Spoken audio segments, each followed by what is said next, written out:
Hello dear students, आज आपको tense की पहचान एवं हेल्पिंग वर्ब और मेन वर्ब के बारे में जानकारी दी जाएगी। चलिए शुरू करते हैं। सबसे पहले आप लोग ये जानिए मुख्य क्रिया मेन वर्ब क्या होती है। मुख्य क्रिया एक एक्शन वर्ड होता है, अर्थात एक क्रिया होती है। जो भी कार्य हम करते हैं वह मुख्य क्रिया होती है, जैसे कि खेलना, पढ़ना लिखना, याद करना, दौड़ना, बैठना उठना, चलना, आना जाना आदि। मुख्य क्रियाओं में यदि हम गौर करें तो उन सब में लास्ट में ना आ रहा है, तो टेंस में ये ना को हटा करके उनके साथ उनके पहचान के लिए अलग अलग शब्दों को जोड़ दिया जाता है। कौन कौन से शब्द किन टेंस में जोड़े जाते हैं इनकी जानकारी आपको देते हैं। देखिए, टेंस की पहचान अर्थात आइडेंटिफिकेशन करना है तो मुख्य क्रिया में ना की जगह ता है, ती है, ते हैं, ते हो, ता हूँ, ती हूँ जुड़ा होता है। जैसे कि उदाहरण लेते हैं, वह जाता है, वह जाती है, वे जाते हैं, तुम जाते हो, मैं जाता हूँ, मैं जाती हूँ। तो इसमें जो है आप लोग देख रहे हैं कि जाना जाना यानी ना हट गया, जाता है यानी वह जाता है, जाती है तो वह जाती है, जाते हैं तो वे जाते हैं, ते हो तो तुम जाते हो, ता हूँ तो जाता हूँ अर्थात मैं जाता हूँ, ती हूँ जाती हूँ अर्थात मैं जाती हूँ। इस तरह जो है सेंटेंस पहचानेंगे। जब भी सेंटेंस दिया जाए उस सेंटेंस के क्रिया में ता है, ती है, ते हैं, तो उस सेंटेंस को प्रेजेंट इंडेफिनिट का सेंटेंस माना जाता है। चलिए अब दूसरा टेंस देखते हैं, प्रेजेंट कॉन्टिन्यूअस टेंस। ना की जगह मुख्य क्रिया में ना की जगह रहा है, रही है, रहे हैं, रहे हो, रहा हूँ, रही हूँ जुड़ा होता है। जैसे कि राम बाजार जा रहा है, सीमा कपड़े धो रही है, वे नदी में तैर रहे हैं, तुम एक पत्र लिख रहे हो, मैं एक किताब पढ़ रहा हूँ, मैं कपड़े धो रही हूँ। इस तरह सेंटेंस बन जाएंगे। अब आते हैं present perfect tense. Present perfect tense की क्या पहचान है? मुख्य क्रिया में ना की जगह चुका है, चुकी है, चुके हैं, चुका हूँ, चुकी हूँ, आ है, ई है, ए है, आ हूँ, ई हूँ जुड़ा होता है। सेंटेंस बनाते हैं, वह खाना खा चुका है, शीला बाजार जा चुकी है, वे गृह कार्य पूरा कर चुके हैं, मैं एक पत्र लिख चुका हूँ, मैं अपने कपड़े धो चुकी हूँ। आ है वाले से बनाओ, उसने पत्र लिख लिया है, तो लिख लिया यानी या में बड़ा लगा ना, लिया है। निशा एक नई कार खरीदी है, खरीदी यानी बड़ी ई आ गया लास्ट में। वे मैदान में खेले हैं, तो ले हैं यानी ला में एक मात्रा लगा तो खेले हैं। मैं आपके पास आया हूँ, मैं बाजार से सब्जी लाई हूँ। इस तरह जो है सेंटेंस बन जाते हैं प्रेजेंट परफेक्ट टेंस के। अब चलते हैं प्रेजेंट परफेक्ट कंटिन्यूअस टेंस। इसमें मुख्य क्रिया में ना की जगह रहा है, रही है, रहे हैं, रहे हो, रहा हूँ, रही हूँ जुड़ा होता है और साथ ही समय अवधि दी हुई होती है। समय अवधि मतलब टाइमिंग दी रहेगी, उसमें बताएगा कि कब से जो है वो कार्य कर रहा है। जैसे कि वह 2 घंटे से किताब पढ़ रहा है, नीलम 4 बजे से टीवी देख रही है, वे सुबह से क्रिकेट खेल रहे हैं, तुम 2 वर्ष से इस घर में रह रहे हो, मैं सोमवार से प्रतिदिन मंदिर जा रहा हूँ। मैं 2 घंटे से एक पत्र लिख रही हूँ। तो ये जो सेंटेंस है प्रेजेंट परफेक्ट कंटिन्यूअस टेंस के सेंटेंस कहलाएंगे। अब आगे आते हैं past indefinite tense. Past indefinite tense में मुख्य क्रिया में ना की जगह आ, ई, ए, ता था, ती थी, ते थे जुड़ा होता है। जैसे कि एग्जाम्पल लेते हैं, मैंने अंग्रेजी की किताब पढ़ा। माताजी बाजार से फल लाई। वे पेड़ पर चढ़े। ताथा आ जाइए, ताथा वाले में जैसे मैं मंदिर जाता था। वह कपड़े धोती थी। वे नदी में नहाते थे। इस तरह सेंटेंस बन जाएंगे। तो वे सेंटेंस पास्ट इंडेफिनिट टेंस के कहलाएंगे। पास्ट कंटीन्यूअस टेंस मुख्य क्रिया में ना की जगह रहा था, रही थी, रहे थे जुड़ा होता है। जैसे कि चपरासी घंटी बजा रहा था। अनूपा आम खा रही थी। बच्चे मैदान में दौड़ रहे थे। इस तरह के सेंटेंस पास्ट कंटीन्यूअस टेंस के सेंटेंस कहलाएंगे। अब आते हैं past perfect tense. Past perfect tense की क्या पहचान है? मुख्य क्रिया में ना की जगह चुका था, चुकी थी, चुके थे, आ था, ई थी, ए थे जुड़ा होता है। तो एग्जाम्पल लेते हैं, मेरा मित्र आ चुका था। मेरा मित्र आ चुका था। तुम्हारी बहन खाना खा चुकी थी। वे पेड़ पर चढ़ चुके थे। मैं बाजार गया था। वह नया मोबाइल खरीदी थी। वे कानपुर गए थे। इस तरह के सेंटेंस पास्ट परफेक्ट टेंस के कहलाते हैं। अब आते हैं पास्ट परफेक्ट कंटीन्यूअस टेंस। ना की जगह रहा था, रही थी, रहे थे जुड़ा होता है और साथ ही समय अवधि दी होती है। जैसे एग्जाम्पल लेते हैं, आपको बता रहे हैं उदाहरण, समय के साथ बताना है। वह 2 घंटे से मैदान में टहल रहा था। वह 2 घंटे से पूजा कर रही थी। वे 2 वर्ष से मेरे घर में रह रहे थे। तो और भी सेंटेंस इस तरह बन सकते हैं। आपको हम समझाने के लिए ऐसे उदाहरण ले रहे हैं। अब आगे आते हैं future indefinite tense. Future indefinite tense की क्या पहचान है? मुख्य क्रिया में ना की जगह ऊंगा, ऊंगी, हेंगे, होगे जुड़ा होता है। जैसे एग्जाम्पल लेते हैं, मैं एक नई कार खरीदूंगा। तो खरीद प्लस ऊंगा यानी खरीदूंगा। मैं गरीबों की सहायता करूंगी। वे परीक्षा की तैयारी करेंगे। तुम मुझे पढ़ाओगे। तो इसमें जो है पढ़ाओगे तो पढ़ प्लस ओगे यानी पढ़ाओगे। तो इस तरह के सेंटेंस फ्यूचर इंडेफिनिट टेंस के कैटेगरी में आते हैं। अब आते हैं फ्यूचर कंटीन्यूअस टेंस। इसकी क्या पहचान है? मुख्य क्रिया में ना की जगह रहा होगा, रही होगी, रहे होंगे, रहा होगा, रही होंगी जुड़ा होता है। जैसे कि एग्जाम्पल लेते हैं, वह बाजार जा रहा होगा।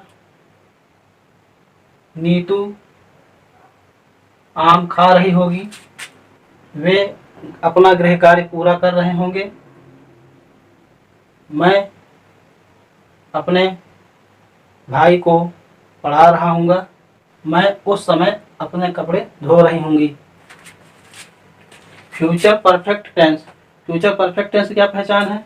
वाक्य के मुख्य क्रिया के अंत में मुख्य क्रिया में ना की जगह चुका होगा, चुकी होगी, चुके होंगे, चुका होगा, चुकी होंगी, वो आ होगा, ई होगी, ए होंगे जुड़ा होता है। एग्जाम्पल समझते हैं। जैसे कि वह घर आ चुका होगा। माताजी मंदिर जा चुकी होंगी। बंदर पेड़ पर चढ़ चुके होंगे। उस समय मैं अपना कार्य पूरा कर चुका हूँगा। मैं पत्र लिख चुकी होंगी। तुम्हारा भाई यह किताब खरीदा होगा। तो खरीदा यानी खरीदा, खरीद प्लस आ होगा यानी खरीदा होगा। अंजू सेब खरीदी होगी, बच्चे कक्षा में शोर मचाए होंगे। अब आते हैं future perfect continuous tense. Future perfect continuous tense की पहचान क्या है? मुख्य क्रिया में ना की जगह रहा होगा, रही होगी, रहे होंगे, रहा होगा, रही होंगी जुड़ा होता है और समय अवधि दी होती है। जैसे कि एग्जाम्पल लेते हैं समय के साथ। वह 2 घंटे से मैदान में खेल रहा होगा, वह 4 बजे से पढ़ रही होगी, लड़के 3 घंटे से फुटबॉल खेल रहे होंगे, मैं 4 बजे से अपना गृह कार्य कर रहा हूँगा, मैं 2 घंटे से कपड़े धो रही होंगी। इस तरह के sentence future perfect continuous tense के अंतर्गत आते हैं। चलिए अब शुरू करते हैं हेल्पिंग वर्ब।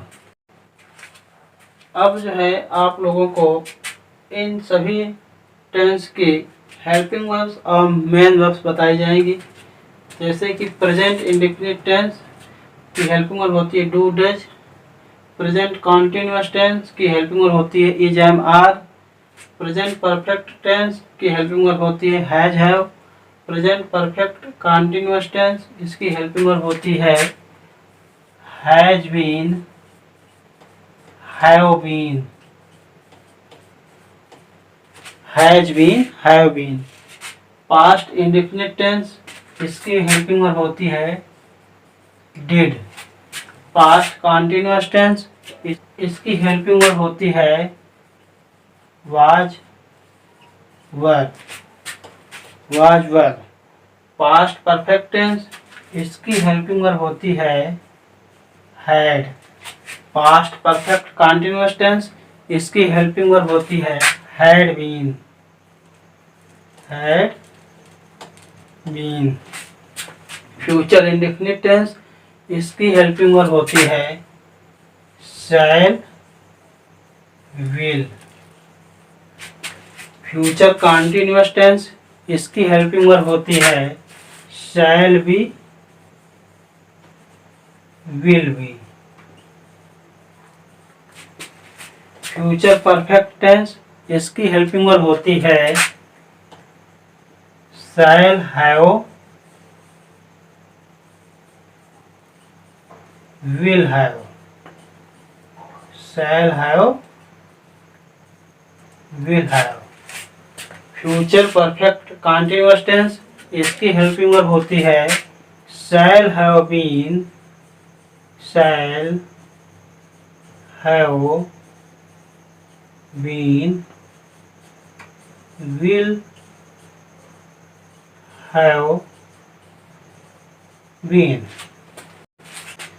अब आते हैं मेन वर्ब, मुख्य क्रिया। मेन वर्ब के 3 फॉर्म्स होते हैं, first form, second form, third form, और एक जोड़ देते हैं ING form.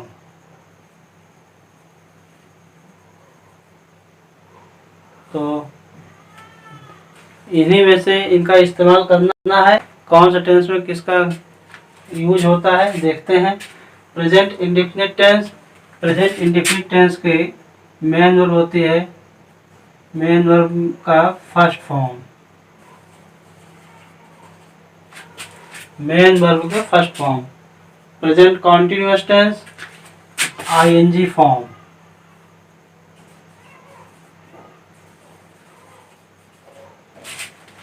Present perfect tense इसमें थर्ड फॉर्म यूज होगी। प्रेजेंट परफेक्ट कॉन्टिन्यूअस टेंस इसमें आईएनजी फॉर्म यूज होगा। पास्ट इंडेफिनिट टेंस इसमें सेकंड फॉर्म यूज होगी।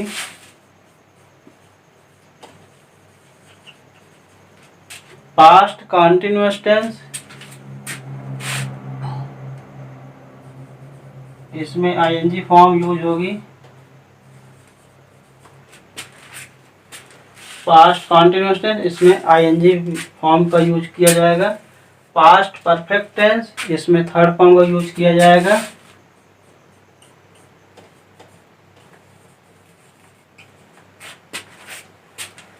पास्ट परफेक्ट कॉन्टिन्यूअस टेंस, इसमें आईएनजी फॉर्म का यूज किया जाएगा।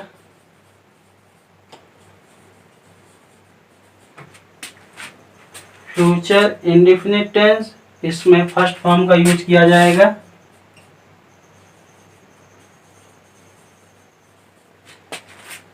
फ्यूचर कॉन्टिन्यूअस टेंस, इसमें आईएनजी फॉर्म का यूज किया जाएगा।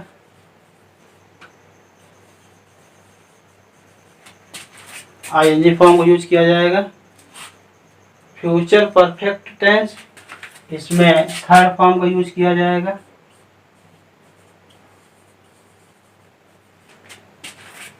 Future perfect continuous tense, ING form का यूज किया जाएगा।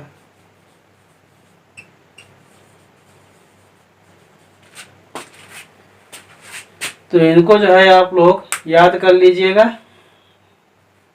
जब तक आप लोगों को ये याद नहीं होंगे आपको ट्रांसलेशन करने में प्रॉब्लम होगी। चलिए अब जो है आप लोगों को थोड़ा इसमें याद करने का ट्रिक बता दे रहे हैं। जितने में कॉन्टिन्यूअस लगा है, कॉन्टिन्यूअस किसमें किसमें लगा है, एक ये लगा है, एक ये लगा है, एक ये, एक ये, एक ये, एक ये, जितने में कॉन्टिन्यूअस लगा है उनमें मेन वर्ब आईएनजी फॉर्म लगी है। देखिए continuous ING form, continuous ING form, continuous ING form, continuous ING form.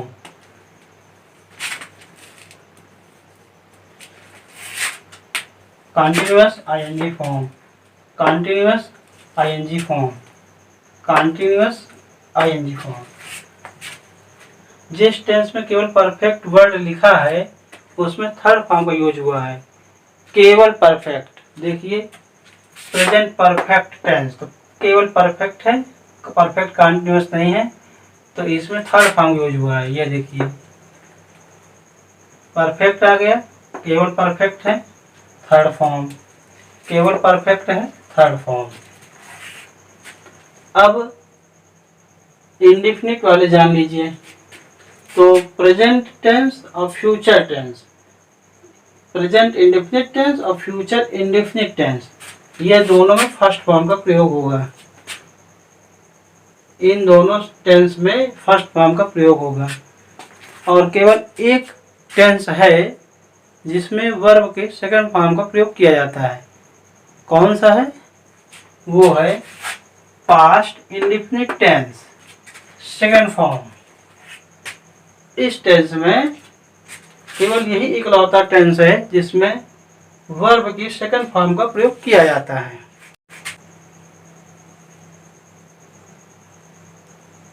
आप लोग मेरी बात को बहुत अच्छे से समझ गए होंगे, इसको नोट कर लीजिएगा।